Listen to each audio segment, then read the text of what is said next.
Welcome to episode 423 of the Geeks for the Win podcast, the tech and gaming podcast from thegeeksforthewin.com, where we cover all things geeky. I'm your host, William McDonald, and I'm joined with my co-host, Stuart. Known across the internet as Casual Terror. Okay, we got no news this week. None. Nothing really interested us enough to really kind of talk about, I guess. Nothing. And you also brought up nothing for like any length of time. Just go, here's the headline. Yeah, it's like, oh, this is the thing. That's the thing. This is the thing. You know.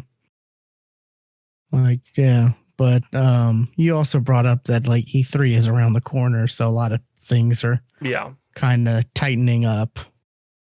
So yeah, we'll start hearing, things start, we'll start seeing some press conferences next month, as well as in July. So the occasional rumors leaking here and there or stuff like that.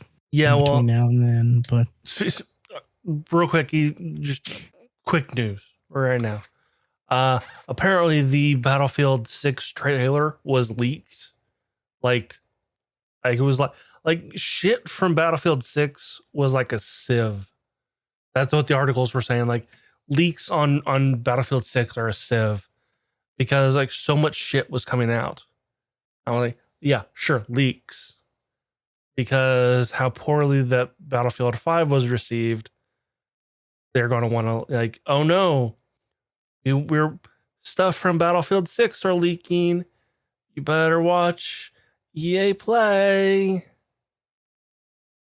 Yeah, Battlefield 5 was that they had a lot of trouble, struggle with that one. And I hated it, and I played it quite a bit. I played a lot of it. Yeah. And even like their battle royale that fell flat. People still play it. People still play it though. Really? Yeah. I remember it coming out and like nobody really like streamers played it for like the day or the week or whatever because they were like paid sponsored stuff. And then shortly after, like every major streamer went back to their normal stuff. Yeah, I played like 2 matches of it and I was like, I'm done. Yeah. Another quick news thing. Did you see apparently I guess Bethesda and Microsoft, their conference is going to be together? I thought that was assumed. A lot of people thought that maybe they might have their own separate thing just to like, I don't know. I just kind of assumed like, well, Bethesda's part of Microsoft. That's one less press conference to watch. Yeah, it's going to be an hour and a half though. So, well, they're combining 2 press conferences into one. So, yeah. And also, Microsoft, they keep buying studios, so they keep having a lot more stuff there's so many things we don't know about. Like what's true. Is it the Coalition? What? Their studio they created that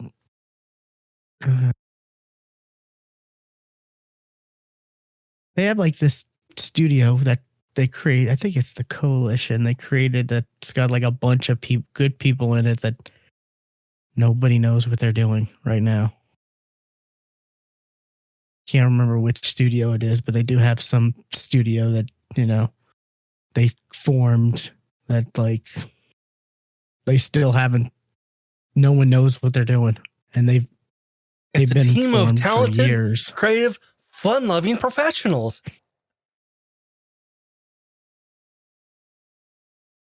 Yeah. But, I'm excited to see what comes, especially because Game Pass is like, I've got Game Pass. That's if you look under the Coalition and their games, it's Gears of War. Like Gears Tactics, Gears 5, Gears Pop. It's not the Gears 4. It's not the Coalition then. Gears of War Ultimate Edition.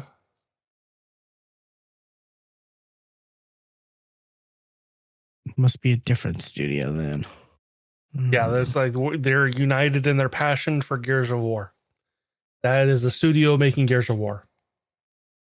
Where's the?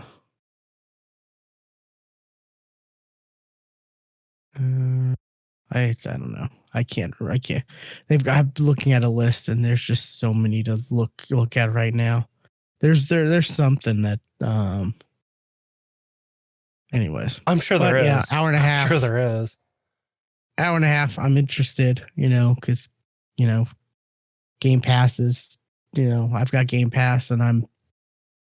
I'll talk about something that's on Game Pass actually a little later, but it had more stuff to Game Pass. Everything first party Microsoft is coming to Game Pass, so that's great. And there's a lot of crazy third party stuff that keeps coming to big third party stuff that keeps coming to Game Pass that I'm just like, how are they maintaining this? Yeah.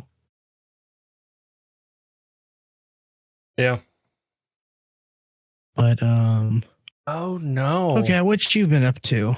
I just looked up the dates. Oh no. The Microsoft press conference is on my mom's birthday. Oh no. Oh. I might miss it. You can always watch the VOD. Yeah. Okay, well, anyway. I have been playing a couple games. First one I'll talk about is a brand new game. Brand new, totally new genre. Totally new. No, I'm kidding. Not really. It's Pokemon Snap. Oh, okay. I've been playing Pokemon Snap, and it's Pokemon Snap, and that's great. That's perfect. It's exactly what you want.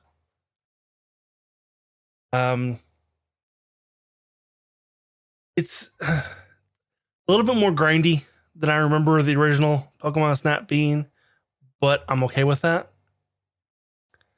The premise is still the same. You're taking pictures of Pokemon, and you're scored based off of their poses,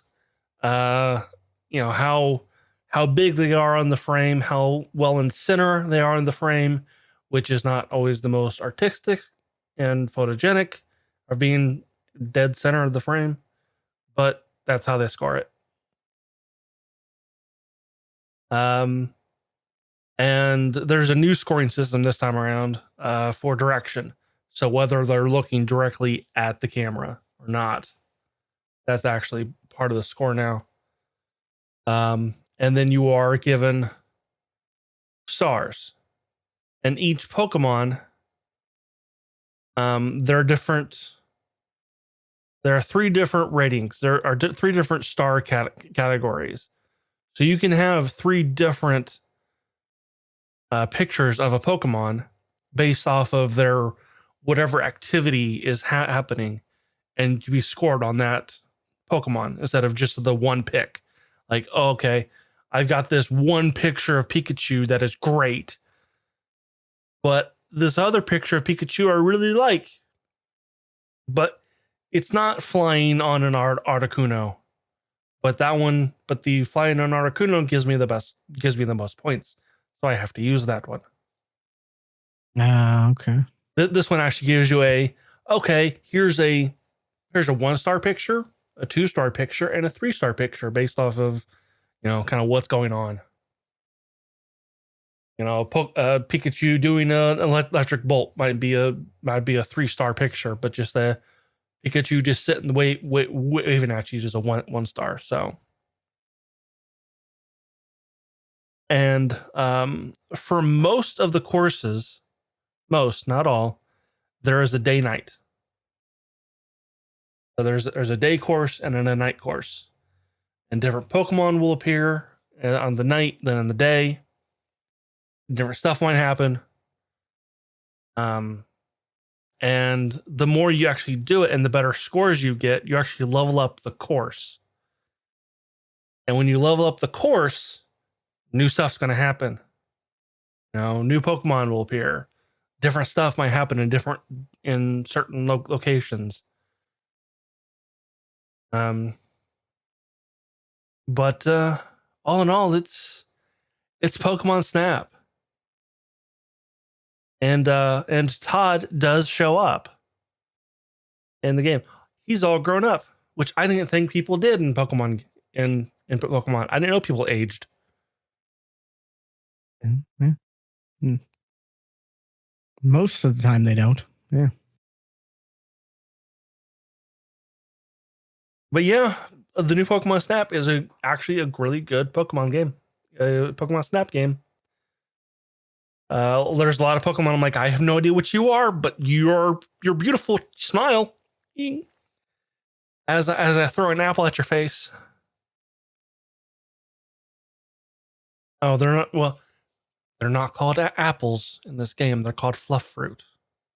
They look like apples, but they're actually lighter and don't hurt the Pokemon when you throw it at them. I had to laugh at that. Like, okay, yeah, that's. Okay, I'm gonna throw this fluff fruit at a graveler hanging on the wall of a volcano, and he falls into the volcano. He just died. That graveler just fell into lava. He's dead.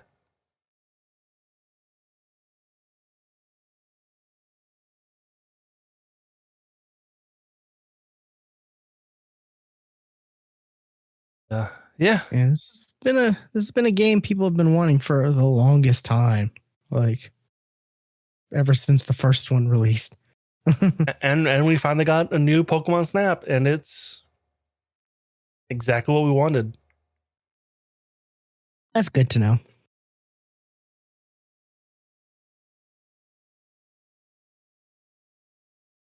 The other new game that I've been playing, well, I've played a little bit of, not a whole lot yet, is Biomutant. Played a little bit of it because I was looking forward to this, because it actually looked kind of interesting. And I played on mouse and keyboard, and I don't believe that was the way to play. Ah, okay. This game might actually be played better with a controller. Just because, I don't know, I feel like it's a little chaotic. Like, I don't know. I'm not sure if I like it. I want to like it, but I'm not sure I do. The whole premise, had a lot of mixed reviews. Yeah, I've seen, and I'm one of the mixed. Yeah. The whole premise is that there was an apocalypse, and this is post apocalypse, and radiation. A Wall-E situation happened. You know, there was a company that didn't really care about what happened to the world and just kind of ended up destroying the world. And then they went off into space, leaving everything behind. And this is the Earth taking itself back. And there are mutations, and the look of your character is actually based off of your stats, off of like your starting stats. Like, okay, I'm going to go into strength, and you'll have a completely different look than if you went into, and fully into intelligence. Your head will expand if you go into intelligence. But you go in to pure strength, your head will shrink to be itty bitty, but your body's huge. Oh, okay. So everybody's going to have a slightly different looking character. And the fighting style is based off the weapon you use. And at all times you have a ranged weapon and a melee weapon, and you quickly like switch between them. Like, right trigger is, or left click is a ranged weapon. Left trigger, right click are melee. It's just You can just switch between them just that quick. And there is a parry mechanic, but I've yet to really get that down because it is very quick. There's not a like, oh, there's a little thing above the dude's head. He's going to attack and parry. No. It's a dude's attacking now. And you have to actually be right up on it, not in the middle of a freaking combo, but to be able to parry. Like, I don't know if I like the parry mechanic just because it happens so damn fast. And at the same time, like, I feel like I have no idea what the fuck is going on. Like, it dumps you into this world and explains a little bit, but not a whole lot. And you are left to figure it out. To figure out kind of how a lot of shit works. Yeah, so apparently the dialogue is one of the big issues I've seen, and they're coming out with a patch to fix that or something. There's no way to fix my issues with the dialogue. Okay. The dialogue, like the characters, you know, they talk like, and then there's a narrator at all times, and he just translates. Like, oh, and he just said, "What are you doing here?" He doesn't like how you look. Oh. Like that's how that is. I don't like that at all.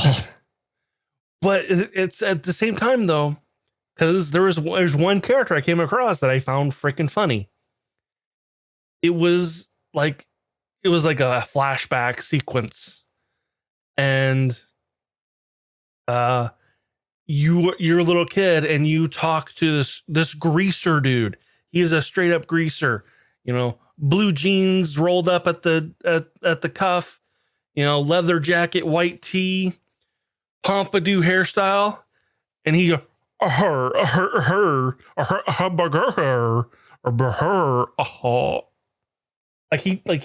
Elvis. Like, all right, that's funny. I get that. That's funny, but you can stop now. Some things are universal. So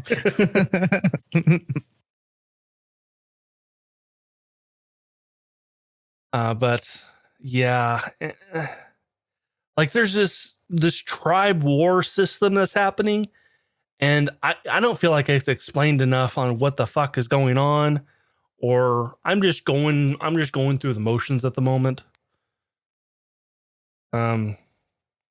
And also my problem with the dialogue and really what the narrator says, because like he goes off into like this like you know, anti-pollution kind of like, you know, almost like an existential crisis kind of a feel.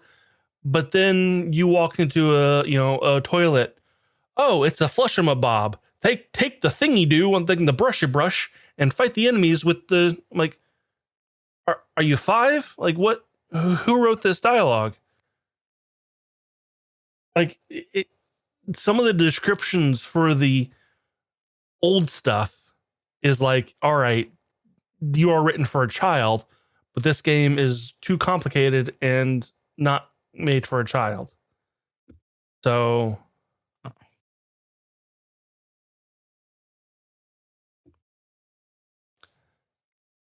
like the tracks on the ka-chunk. Oh, it's a fucking train. Just say train. Don't call it a ka-chunk. Don't do that. It's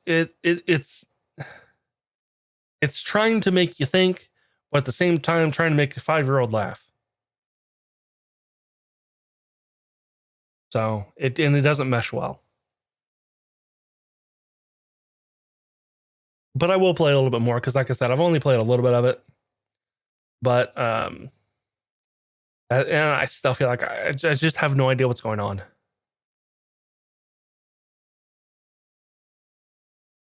yeah, it's really mixed on Steam as far as, you know, a lot of people are It's more. The majority is positive. It says 65% of the reviews are positive, but that's still kind of mixed, you know. Yeah, even before this came out, I read some reviews, and even the reviewer itself was like, there are some of it I like, some of it I don't like, and wish they would have made different decisions. And I agree.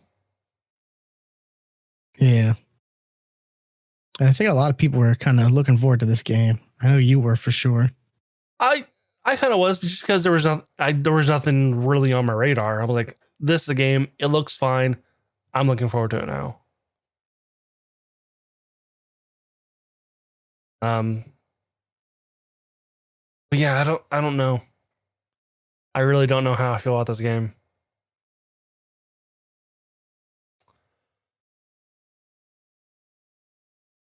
And the other game that I've been playing, well, games plural, has been the Mass Effect Legendary Edition. That's been taking up most of my time. I'm going back and playing Mass Effect, and damn, I remember how much I loved Mass Effect. I've already beaten Mass Effect 1, and I'm a good chunk of the way into Mass Effect 2. Okay. And right now, I plan on finishing and going into Mass Effect 3, beating Mass Effect 3. And then right now, my plan is to then go on to play Mass Effect Andromeda, because I dropped off of Andromeda kind of around launch. And I know a bunch of patches and fixes came in afterwards. So I want to see if it's any better.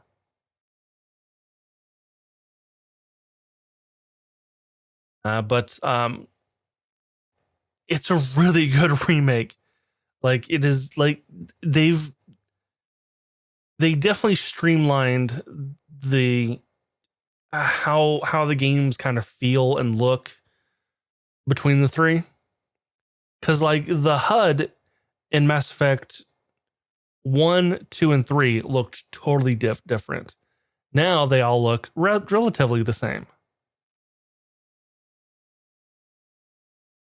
And the combat in Mass Effect 1 was doo-doo. It is only slightly less doo-doo. A little better. Still not great. It's still stiff. Like, the combat just feels stiff. And they also did some things to the Mako, which, you know, a lot of people had issues with the Mako. It's better.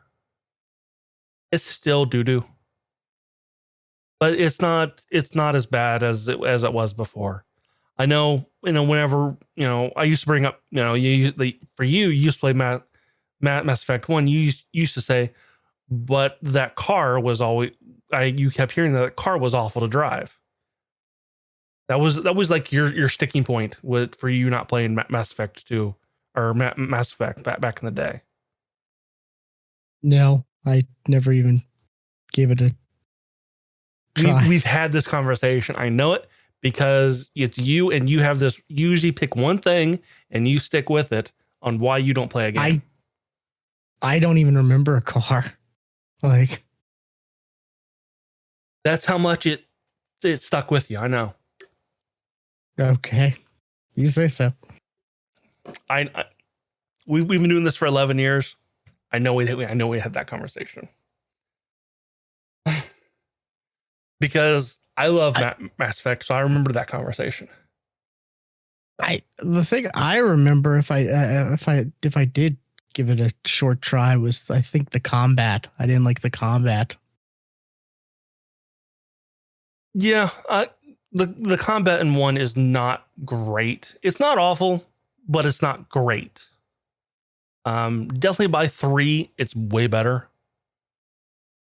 I still feel like having multiplayer was a mistake. Even though there's some Mass Effect fanboys that we know that 100% loved that multiplayer. And boy, were they wrong. Wrong.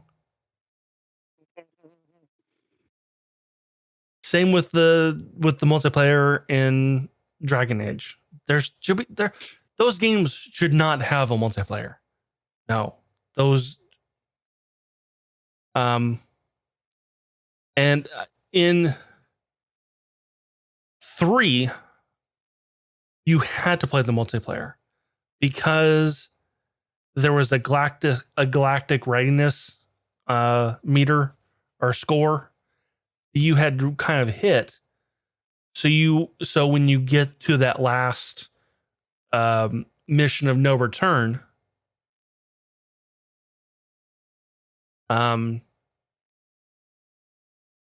you have a better chance of your entire squad surviving. And because there's no multiplayer anymore, what they did for the Legendary Edition was, as long as you bring in a save file from Mass Effect 2, that helps with your galactic readiness. That takes place of the forced multiplayer stuff that they did in 3. And now that I'm thinking about it, didn't you play one of the Mass Effect games? Because I swear you played multiplayer with us. I think I played the multiplayer like of 3 or whatever, one game night. I think I got it from like Redbox or something. Just to play it once. When I brought up multiplayer, I'm like, I remember Will playing with us one time. I think that was the most I've ever really played of the Mass Effects.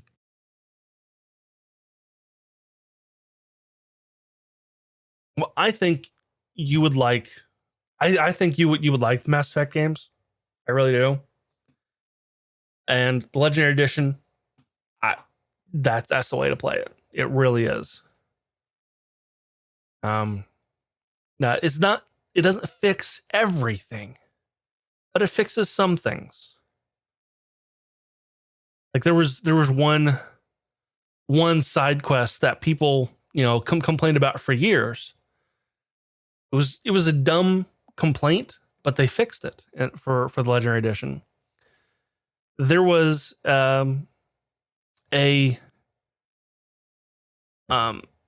you are kind of lured into this mine, and you come across this and you come across a communication thing, and the dude talks to you and talks about how how much he hates the human race, and it was your kind that did blah blah blah, and you're the reason the galaxy is better off, racist shit. But the dude was human. Like, wait, no, that doesn't make sense. Well, they fixed it for the Legendary Edition and made him an alien race, which he should have been the entire time.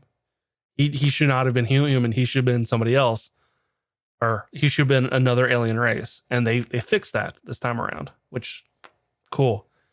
Not necessary, but cool that you did that.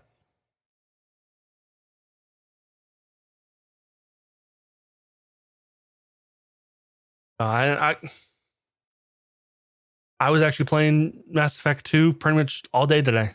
So, and I'm looking forward to going back and playing some more, because it has been so long since I've played like the Mass Effect games that I remember like the overall story.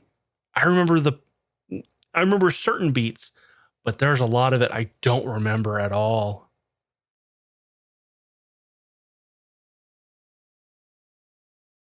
Like I'm going through these missions. It was a while ago. Nope, I don't remember this at all. This is like, it's like I'm playing this for the first time. I don't remember this one bit. Yeah, this was like 2009, I want to say, when Mass Effect 2 came out, which is the one I'm playing. Mass Effect 2. See how good I am. Oh, January 2010. I was so close. Close. I was close.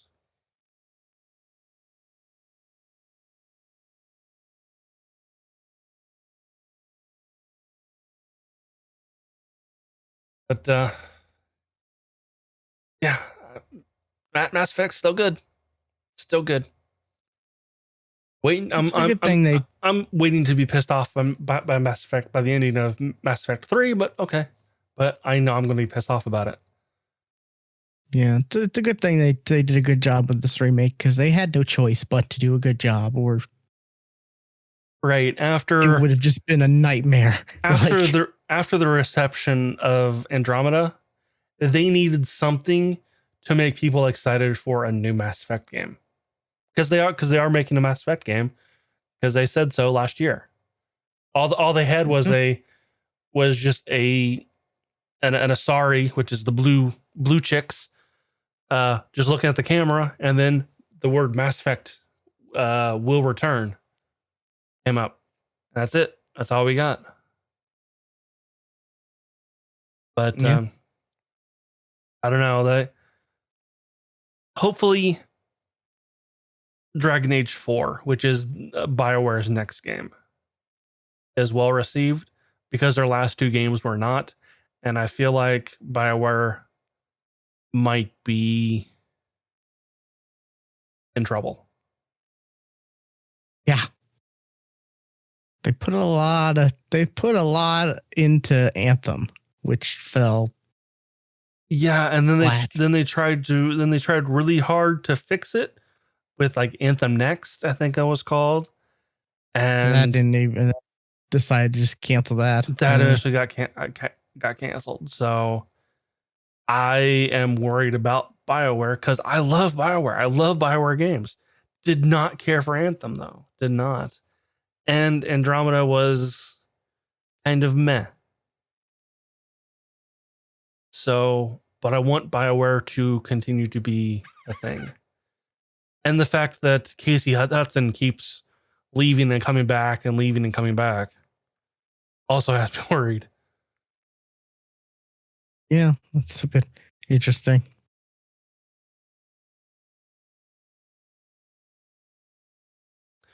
Well, those are my games. What about you? Let's see. What have I been playing? I picked up what's the actual name of it? Let me look this up in my Steam library.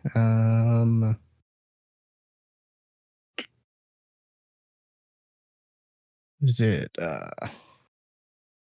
Yu-Gi-Oh! Legacy of the Duelist Link Evolution? Oh, I did see you tweet about this. This was on sale like a week or so ago.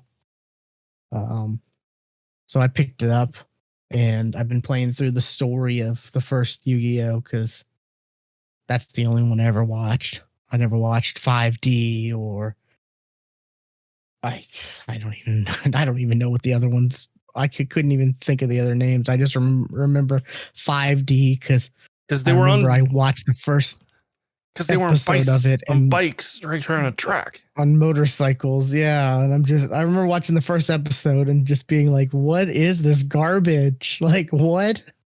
No, I think I'm done with Yu-Gi-Oh! Then, at least the anime. Like the original anime, it was crazy at times, but like it stayed in its own world. It didn't do anything too crazy. And fighting on motorcycles and stuff just felt like what? Like fighting, playing card games on motorcycles. They had to up the danger factor. Seemed ridiculous, but I'm going through the story of it where you're able to, you start with, it just goes through it. I think I beat Pegasus. I'm past Pegasus. And it's interesting because you're able to choose like, okay, I want to use the story deck, the deck that was used in the actual story, the anime, or you can use your own deck. I've just been using the story deck because, why not? Sure. And it's interesting because there's a lot of stuff in there that I'm like, I don't remember this. I don't remember these cards being in here. Okay. There's a lot more fusion monsters, than I ever remember being in the story, but they have them. And it also reminds me, like, yeah, some of the people's decks really sucked in the story. Like, Well, did you ever watch Yu-Gi-Oh? yeah, of course I did. I Joey's deck didn't really sucked. pay attention to their decks because I only played a couple games of Yu-Gi-Oh, like, physically. So I didn't really get into the actual plane of Yu-Gi-Oh. Yeah, I got big into it for a bit. Yeah. I'm sad I lost my cards when I moved. When I moved last, I don't know where they went, but they just got lost somewhere. They might have gotten thrown out. I don't know, but I've got a deck somewhere around here. I know I do. Yeah, and they're going for just collectible card games, Magic, Yu-Gi-Oh, poker. Oh my god, the price for stuff like that is through the roof right and now. Yu-Gi-Oh are not going like Pokemon though. Yes. Pokemon. I don't know. What I keep hearing is it's Pokemon, baseball cards, NFL cards, and BA cards. Those are the four. I follow a streamer who he's been getting the Yu-Gi-Oh again, and he's been talking about the prices are crazy. And I went and looked. I was at Target the other day, and I looked, and yeah, the prices are pretty outrageous. Well, here's the thing: like, they're still selling them at Target, though. The four I mentioned, they're not selling it at Target anymore. Yeah, that's true.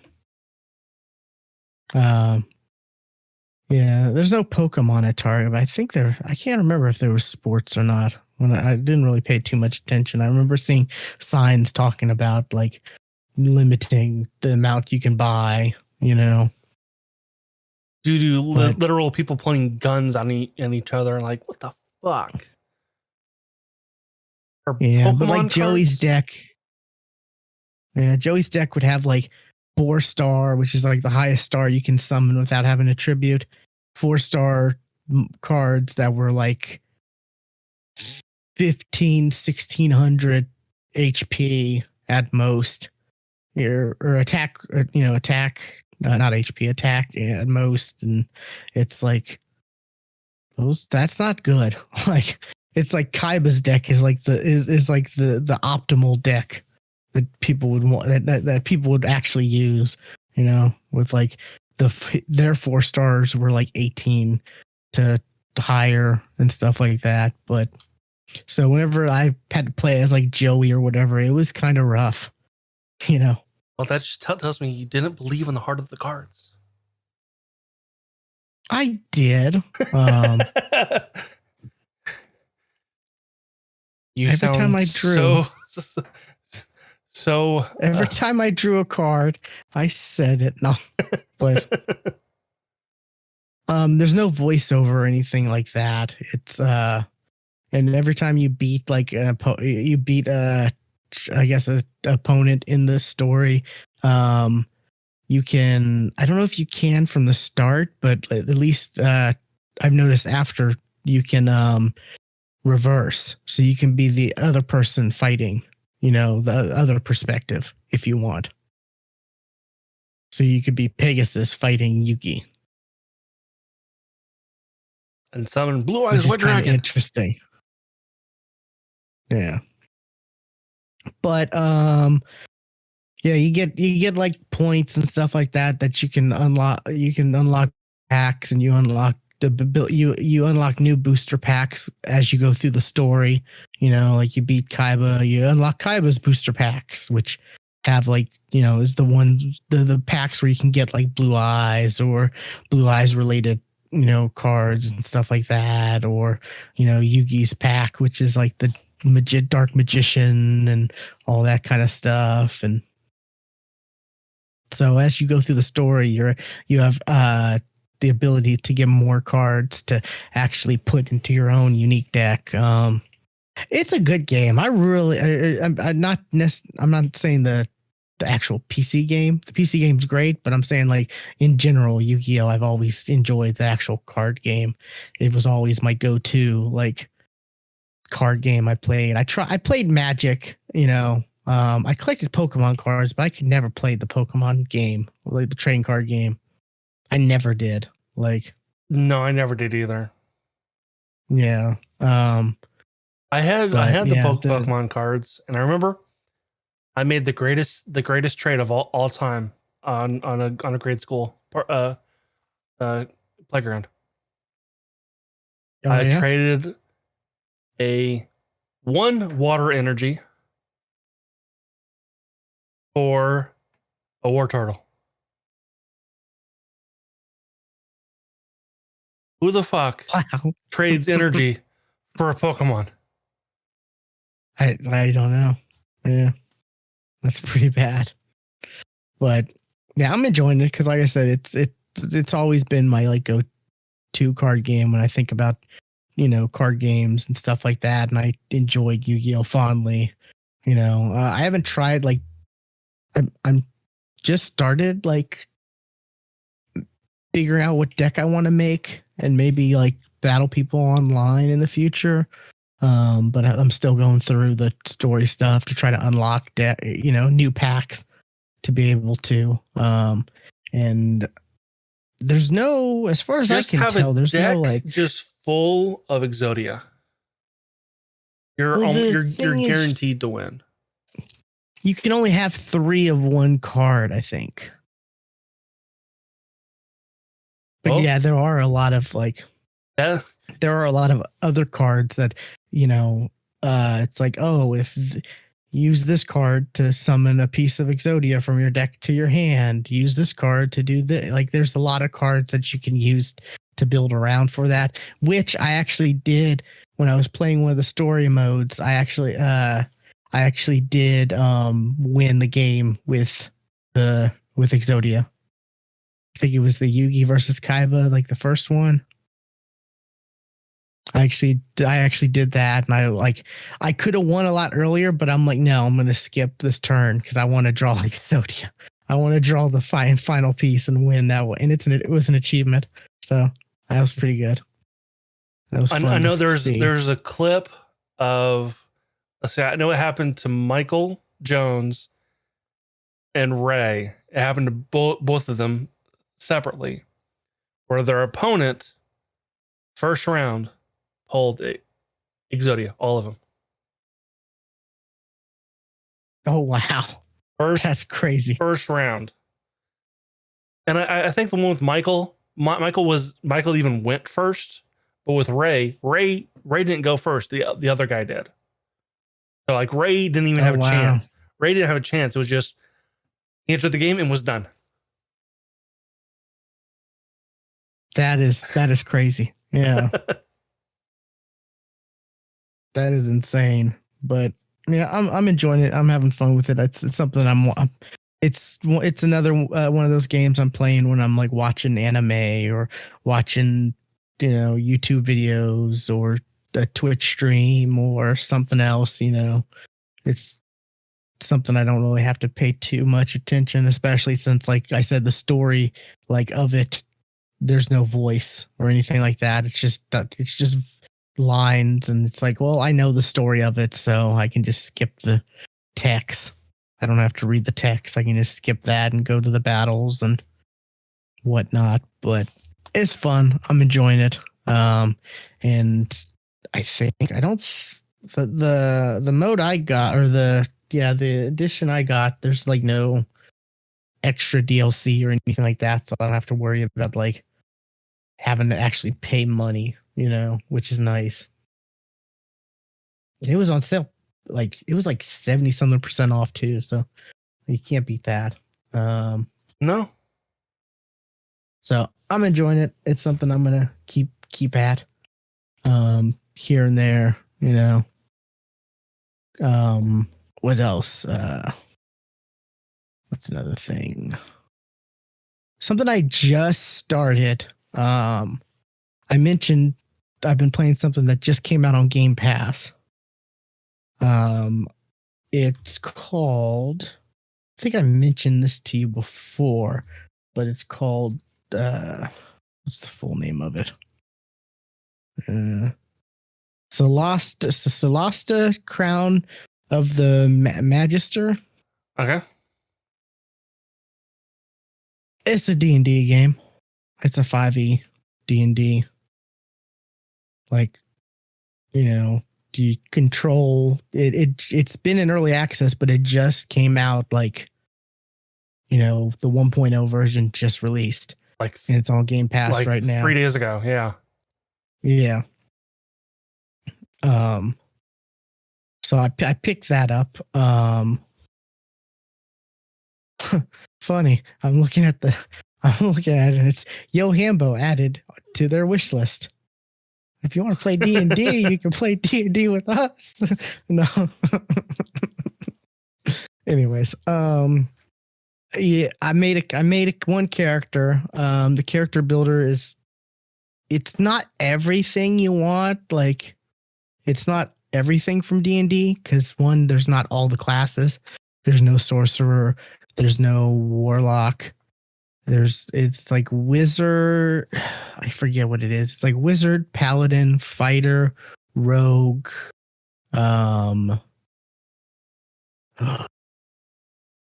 bard, maybe no. Bard, cleric, I don't know. There's like 6, I think. 6 of the classes. 6, I believe, maybe 8. I can't remember. But there's, like I said, there's no warlock or sorcerer. I know that for a fact. So that was kind of disappointing. So I made a wizard. And then, you know, I just picked because when you start an adventure, you have to have 4 party members.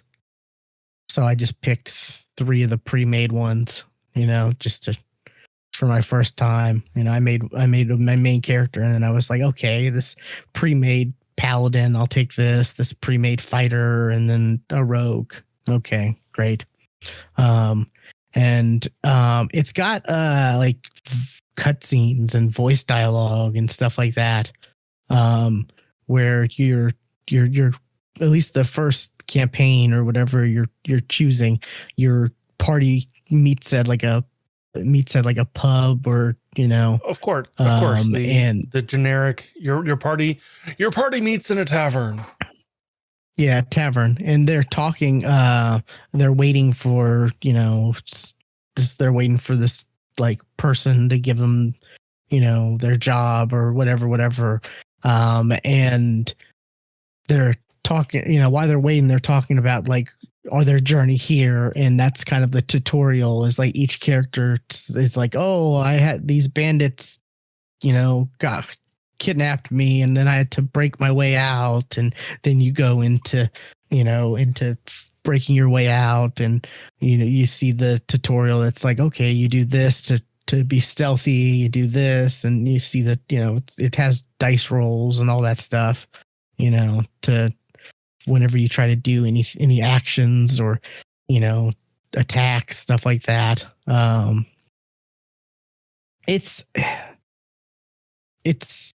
haven't played too much of it, but so far it's interesting. It's not like, I don't know. It's not anything new or, you know, groundbreaking from, I guess, the other D&D type games, you know, like, I mean, Baldur's Gate 3. Yeah, I mean, that's kind of what I'm looking at this. It's very similar to even the HUD is similar to Baldur's Gate 3. Not entirely, but it's like the turn tracker. That's exactly how Baldur's Gate 3 does it. I need to look through the settings to see if I can like tweak how you move, because the movement seems a bit weird. Like the rotating of the camera seems a bit slow. You can use like Q and E to rotate the camera like a full like 90 degrees or something like that. But there's just something about like the actually moving your character and clicking and rotating the character that just feels a little slow. I wasn't too sure if maybe that was just because like the tutorial, kind of kept stopping you every so often to, tell you, hey, do this, be stealthy. Hey, use your lock picks, your thieves tools or your lockpick tools to unlock this lock or to disable this trap or stuff like that.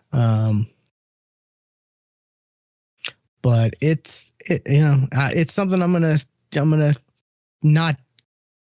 It's gonna be another game, like I said, like the Yu-Gi-Oh thing, where I like add it to my rotation, where I'm just playing, a couple hours here, a couple hours there, kind of just because I want to kind of maybe get a little more D&D fix, Yeah. Because we've been like, I mean, what? Because we haven't had it for a while. Yeah, I know what you mean. Yeah. Yeah, I've and it's on Game Pass. I've been thinking about going and back into Baldur's Gate 3 again, but I'm really waiting for them to come out with the barbarian class, because just looking when Droop was in the party, even as a DM, I fell in love with the barbarian class. That was awesome. I want to play a barbarian, but it's not in Baldur's Gate 3 yet.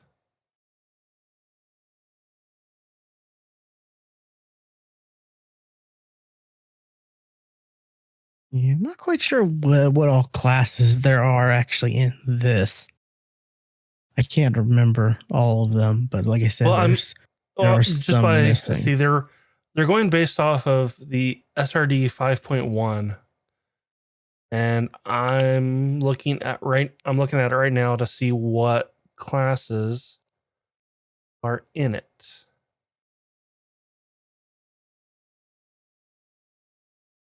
Okay. See, you got barbarians, bards, clerics, druids, fighter, monk, paladin, ranger, rogue, sorcerer, warlock, wizard, and that's it. Yeah, so like the only class that's really missing that's right now in the game is Artificer, which that came out somewhat recently. For like it was in a like somewhat recently, not. Yeah, that's the only class that's not in SRD. Yeah, like I said, the sorcerer and warlock aren't in Solasta or Solasta. I don't know how you say it. They said it in the game, but let's see. Let's just take a look and see what there are. Looking to see if there's something on Steam that just says like what classes. There's cleric, there's fighter, paladin, ranger, rogue, and wizard. So there's only 6 right now. So yeah, no barbarian yet on this either. So that kind of sucks, especially like I understand maybe not a sorcerer, but like there's no warlock. That kind of really sucks. I mean, yeah, like because the warlock has there's some really cool stuff with warlocks. Yeah, Baldur's Gate 3 has warlock. The only like magic based class they're missing is sorcerer right now. Yeah, and there's a dungeon builder too in this in Solasta. I looked at it briefly and was like, "Oh, this is kind of complicated or complex." Yeah, the one in Divinity Original Sin 2 was as well. And I imagine Baldur's Gate 3 is going to have one as well. Yeah, I was hoping they would add more classes when the final version, the launch version of this came out, the 1.0 version, but I guess not. I guess it's going to be like DLC or something. If it does, they do add more classes. But yeah, it's on Game Pass. So if anyone has Game Pass, it's on PC Game Pass. I don't know if it's on Xbox or console or not. Like in general, I don't know if it is or not.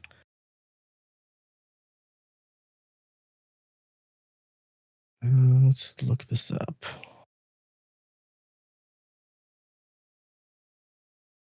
Oh, this was a Kickstarter actually too. Interesting. No, it doesn't look like it's on console.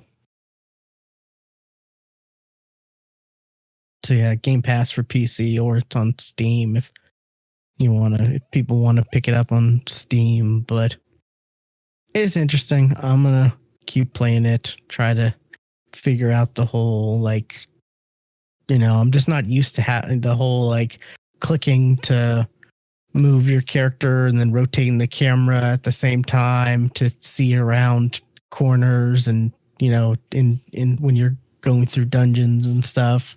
That's gonna take some getting used to. Looks like Sorcerer is going to be DLC. Oh, that's cool. Excited on that. I imagine they'll add like Barbarian and a couple others too. A couple of the main ones. Yeah. In the future. Yeah, the only thing listed on here is Sorcerer as DLC. Yeah. That's kind of shocking because a lot of the games that are D&D based, they just skip the Sorcerer altogether, it seems. Which is odd because the ones I've looked. Sorcerer, it's not like it's not a popular race or a popular class. Because it is.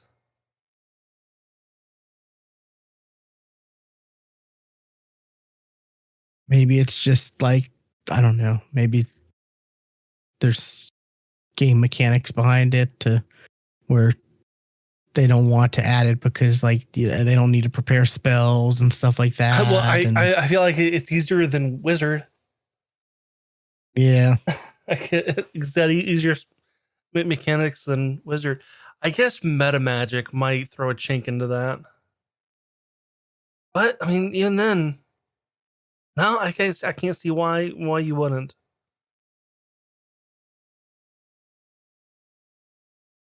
Yeah, but like I said, I just started playing it and it's fun. It's so far. I just got to get used to how to control everything, and might check it out. And I'll get used to it. Just I haven't played a lot of these type of games, so just practice makes perfect. And it'll be something that gets through. And it was something I was looking forward to because we weren't playing D&D that much, but now it looks like we are going to be playing again. Yeah, that's great. Consistently. Knock on wood. Right. As I knock on my wooden desk. So we're safe. Hopefully. But let's see what's next. I guess the last thing is Destiny. The new season started a couple weeks ago, and the raid, which was the very first raid from D1, Vaulted Glass, they re-released it, and they kind of made some changes to it.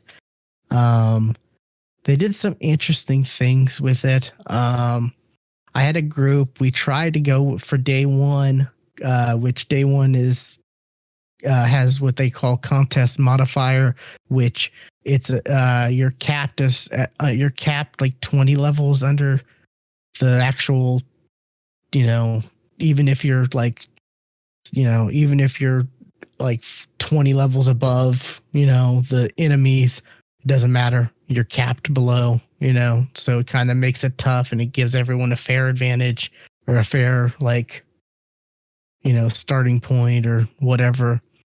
They made changes. They made a lot of changes that seemed kind of weird. Unfortunately, we didn't finish it day one because we kind of gave up and decided it wasn't worth it because they decided to lock the day one emblem behind. What they decided this year was they were gonna, or with this raid, you complete it once, and then it unlocks a challenge. It unlocks another version that has challenges, and you complete that, and that's how you win the title for world's first completion. And you have to do both to get the day one emblem, which we thought going in you would just have to complete, you know, the regular just to get the day one emblem, you know, which apparently not. You have to do both, which seems really ridiculous. But once we found out that, we were like, we'll pass. We got towards the end of it. But we just lost, like, we just lost all of our like hope and, you know, motivation pretty much when we saw that, oh, we have to do the challenge mode stuff too, even though they added mechanics to the normal one that you would think would be challenge mode. Like there are points in the encounters where there are these oracles that pop up, and they're like these shining balls of light, you know, that you have to like shoot, and they make certain chimes, and they appear like, you know, like this one encounter, they'll appear like 1, 2, 3, you know, and they'll show you where they are, and then you'll have to shoot them, and then they'll be like 1, 2, 3, 4 up to 7. And they decided, well, you're going to have to shoot them in order as they appear now. Which is like, okay, that seems like a challenge mode thing, but no, that's the normal mode. And having to try to like do that while you're, you know, while we're like, you know, we're power capped because, you know, it's contest modifier and stuff. The raid is super easy to do, like now that contest modifier is off. But it was pretty rough and kind of sucked because this was the first time we actually had a group who was going to try to, you know, go for the day one emblem. You know, we knew we weren't going to get like world's first or anything crazy like that. Mm-hmm. Which, crazy thing about that, the second team who completed it, they had a player on their team who is a complete idiot who got himself banned. I don't know what they were thinking, but the user's name, the username was hashtag Black Lives Don't Matter, or doesn't matter, or whatever. Like, what the fuck? I don't know what they thought. If they thought they weren't going to get, they were trying to go for world's first, and if they thought they weren't going to get banned, like, I don't know. Well, people are stupid. But it was a joke, bro. It was a prank, bro. It was only a prank. No, just like shut the fuck up. Because, you know, they were the second clear, so obviously they thought they were going to potentially be possible to get first, which their names would be out there. Right. So I don't know. It was just stupid. I originally saw that. Being tweeted or whatever, and then later I found out it was a person in the second team who cleared it, and I'm like, oh, that is stupid. Like, it was dumb before, but like it's even dumber. Like when you know that they were putting themselves in a position where their names were going to be seen by the developers, and because like each raid, the developers, they have like think. People don't think. It's just pure. People don't think. it's kind of cool because the Bungie, like when they have like the day one raid races and stuff like that, they have like a room that has like where like they all hang out and they watch the different people streaming and playing the game and trying to get to the first. They've shown it before where it's like this room that has like so many different monitors and screens and stuff, and it's kind of cool because they actually do like pay attention to what's going on and verify things to make sure no one cheated or anything like that. So it's kind of cool when as far as that goes. But yeah, I thought it was just dumb that person. Like I don't know. It's just people are so stupid at times. Like it just amazes me. But yeah, we've been doing that. Besides that, I really haven't been doing too much else in Destiny. I've just been doing the raids with other groups, and then occasional things here and there while watching something on Twitch or something else. I really haven't been playing anything like where I've, besides raiding with the groups, I really haven't been playing anything or had anything that's really had to keep my full attention, It's mostly been stuff that's just been like, okay, I'm going to play this while I'm watching the new episode of this, or while I'm watching this Twitch stream, or there just hasn't been anything like that has kind of interested me, I guess, lately enough to where I have to. But that's about it for me, though. I guess this is a shorter show, but nothing wrong with that. Yeah, nothing wrong with that. Next week will probably be pretty long because it'll be our movie TV episode, and I know I got a lot to talk about next week. I guess I better watch stuff then. I've watched a few things that I'm super excited to talk about, and I got a few more things that I'll watch in between now and then. But yeah, I guess I better watch something because I've only watched like one thing. Oh, really? Yeah. Yeah. I need I think I'm going to start on the Critical Role campaign too. Cool, because they're about to end it.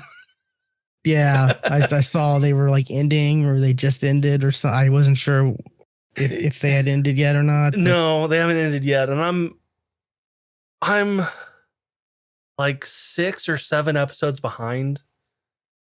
Wow. So like because like when I started going back to the office to work, I've not been watching. I've not had it up. Yeah. I've not had it up on my other monitor while at work. So that kind of watching went down for some reason. And one of the perks of working from home was that. Yeah, I guess. And I could listen to the podcast, but it's not the same. It's not the same to like watch their reactions and see the battle map, which is always fantastic. Now, did they have like production design where they create like special like boss figures and stuff like that when they do fights? Or the boss fights that I've seen, like I don't know what that character is. I've never seen that before. I don't know what that is. Yes. Yeah. Yeah. Okay. Yeah. Because I've watched some where they've done other D&D streams or campaigns, whatever, where they've had people who made like elaborate like stuff for the tabletop. Oh yeah, and they're sponsored by Dungeon Forge. So like, and Dungeon Forge has amazing tile stuff, and like Matt does like lights and fog, and Yeah. Okay. Yeah. So yeah, you get the full experience from actually watching. Yes. Versus listening. Yes. Gotcha. Yeah, I think I'm going to start checking that out because I tried checking out others here and there, and just it's hit or miss. Like, yeah, that trying to find a good, D&D group that meets your, entertainment level, I guess, or that you enjoy their personalities. yeah. So, anyways, yeah, I guess that's it for the show. Be sure to follow us on YouTube. Stuart's at Casual Terror. I am at WillPlayGames_, and we will catch you next time. And remember, no animals are harmed making this podcast.